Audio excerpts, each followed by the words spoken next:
Ekitabo kya nnabbi Zefaniya essula esooka. Ennyanjula, okusaanawo kwa Yuda. Buno bwe bubaka Mukama bwe yawa Zefaniya mutabani wa Kuusi, mutabani wa Gedaliya, mutabani wa Amaliya, mutabani wa Keezeekiya, mu mirembe gya Yosiya mutabani wa Amoni, kabaka wa Yuda. Yuda okusalirwa omusango. Bw'ati bw'ayogera Mukama nti, ndizikiririza ddala ebintu byonna okuva ku nsi. Abantu bonna, n'ensolo, n'ebinyonyi eby'omu bbanga, n'ebyennyanja, wamu n'abakola ebibi bonna. Ndizikiririza ddala abantu obutalekaawo n'omu. Nze Mukama, nze njogedde. Ndibonereza ab'omu Yuda n'ab'omu Yerusaalemi bonna. Ndizikiriza abasinza Baali abakyasigaddewo mu kifo ekyo, era tewalibaawo ajjukira bakabona be. Era ndizikiriza n'abo abalinnya waggulu ku nnyumba ne basinziza enjuba, n'omwezi, n'emmunyeenye. Ndizikiriza n'abo abasinza Mukama ate era ne balayira ne Katonda Malukamu. Ndizikiriza n'abo abazza emabega obutagoberera Mukama, abatakyanoonyanga Mukama newaakubadde okumwebuuzaako. Olunaku lwa Mukama, olunaku olwa ssaddaaka n'omusango. Sirika awali Mukama Katonda, kubanga olunaku lwa Mukama luli kumpi, kubanga Mukama ategese ssaddaaka, atukuzizza abagenyi be. Awo ku lunaku olwa ssaddaaka ya Mukama ndibonereza abakungu n'abaana ba kabaka n'abo bonna abambadde ebyambalo ebinnaggwanga. Awo ku lunaku olwo ndibonereza abo bonna ababuuka ku mulyango ne basinza, abajjuza ennyumba ya Mukama waabwe eby'obukambwe n'obulimba. Obusungu obujja. Bw'ati bw'ayogera Mukama nti, ku lunaku luli walibaawo okukaaba ku mulyango ogw'ebyennyanja ogw'omu Yerusaalemi, n'okutema emiranga mu kitundu ekiggya eky'ekibuga, n'okubwatuka okw'amaanyi okuva ku busozi. Mwekaabireko mmwe abali mu kitundu ekya wansinsi eky'ekibuga, kubanga abasuubuzi bammwe bonna zibasanze, n'abo abeebinika nga ffeeza bazikiridde.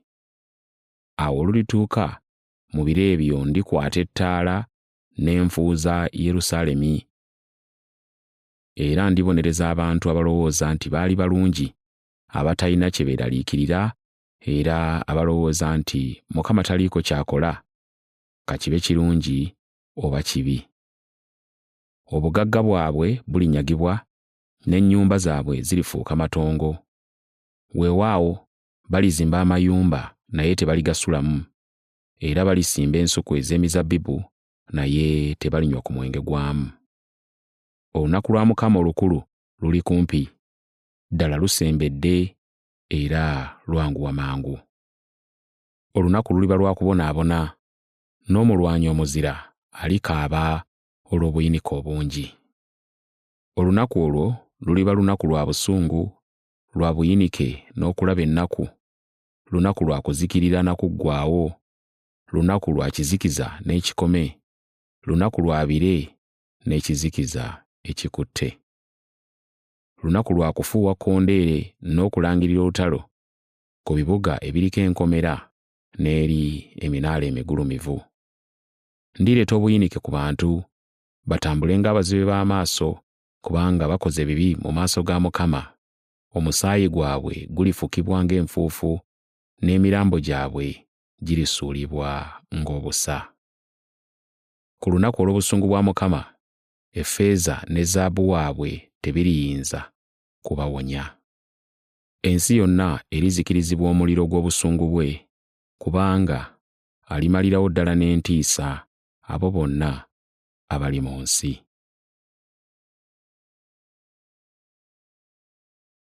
Zefaniya essuula eyokubiri. Okwenenya kusoboka. Mukuŋŋaane, mukuŋŋaane, ayi eggwanga eritalina nsonyi, nga temunnasaasaanyizibwa ng'ebisusunku bitwalibwa embuyaga, era n'ekiruyi kya Mukama nga tekinnabatuukako, ku lunaku olw'obusungu bwe. Munoonye Mukama mmwe mwenna abawombeefu ab'omu nsi abakola by'ayagala. Munoonye obutuukirivu era mwetoowaze, mpozzi mulikwekebwa ku lunaku olw'obusungu bwa Mukama. Amawanga galabulwa. Gaza kirirekebwawo ne Asukulooni kirisigala matongo. Abantu b'omu Asudodi baligobwamu mu ttuntu ne Ekulooni kirisaanyizibwawo. Zibasanze abo abali ku lubalama lw'ennyanja, amawanga g'Abakeresi. Mukama akusalidde omusango ggwe Kanani, ensi y'Abafirisuuti, alikuzikiriza n'otosigalamu muntu. N'olubalama lw'ennyanja luliba malundiro, nga mulimu ensiisira z'abasumba n'ebisibo eby'embuzi. Era olubalama lw'ennyanja luliba lwa kitundu ky'ennyumba ya Yuda abaliwonawo, banaalundiranga eyo era balisula mu mayumba ag'omu Asukulooni, kubanga Mukama Katonda waabwe alibeera wamu nabo era alibaddizaawo obugagga bwabwe. Mpulidde okuvuma kwa Mowaabu n'okuyomba kw'abaana ba Amoni gwe bavumye abantu bange era nga beewaana nga bwe bajja okutwala ensi yaabwe. Kale, nga bwe ndi omulamu, bw'ayogera Mukama w'Eggye, Katonda wa Isirayiri, mazima Mowaabu aliba nga Sodomu, n'Abamoni nga Ggomola, ebifo omufuŋŋamya omwennyango, n'ebinnya omusimu omunnyo, era amatongo agatalivaawo. Mulinyagibwa abantu bange abaliba basigaddewo, n'ekitundu ky'eggwanga lyange ekirisigalawo kirisikira ensi yammwe. Eyo yeriba empeera yaabwe olw'amalala gaabwe, kubanga bavumye era ne beekulumbaliza ku bantu ba Mukama w'Eggye. Mukama aliba wa ntiisa gye bali, bw'alitoowaza bakatonda bonna ab'ensi zonna. Kale, abantu bonna balimusinza, buli muntu asinziira mu nsi ye. Obubaka eri Abaesiyopiya. Nammwe Abaesiyopiya mulittibwa n'ekitala kyange. Mukama alikozesa obuyinza bwe n'azikiriza Obwasuli. Alifuula Nineeva amatongo era okuba ekikalu ng'eddungu. Kirifuuka ekifo omunaagalamiriranga amagana n'ebisibo byonna ebya buli ngeri. Ebiwuugulu binaasulanga mu bifulukwa byakyo, biwuugulirenga mu madirisa. Emiryango giremenyebwamenyebwa, n'enjola ez'emivule ziryelulwa. Ebyo bye birituuka ku kibuga ekyenyumirizanga olw'obuyinza bwakyo, ne kirowooza nti tekirituukibwako kabi. Kyewaananga nti nze tewali annenkana. Naye kirifuuka matongo, ekifo ensolo we ziwummulira. Buli muntu anaakiyitangako anaasoozanga n'afunye ebikonde n'anyeenya emikono gye.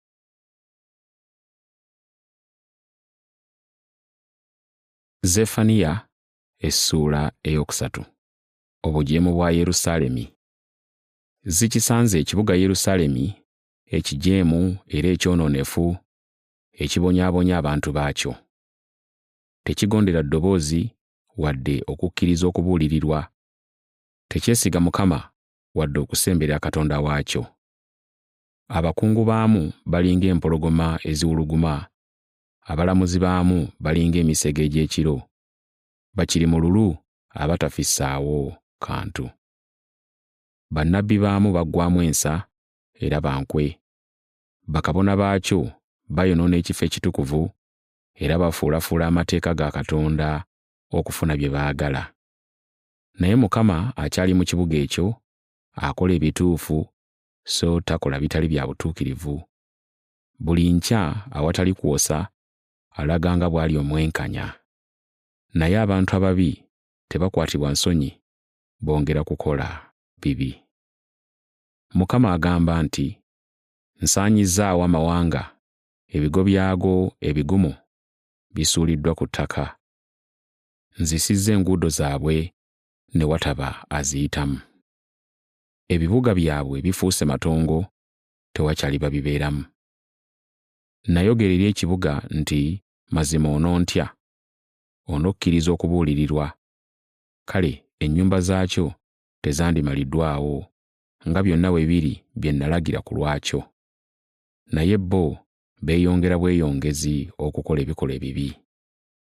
Kale munnindirire, bw'ayogera Mukama, okutuusa ku lunaku lwe ndiyimirira ng'omujulizi, kubanga mmaliridde okukuŋŋaanya amawanga n'obwakabaka, mbamalireko essungu n'ekiruyi kyange kyonna.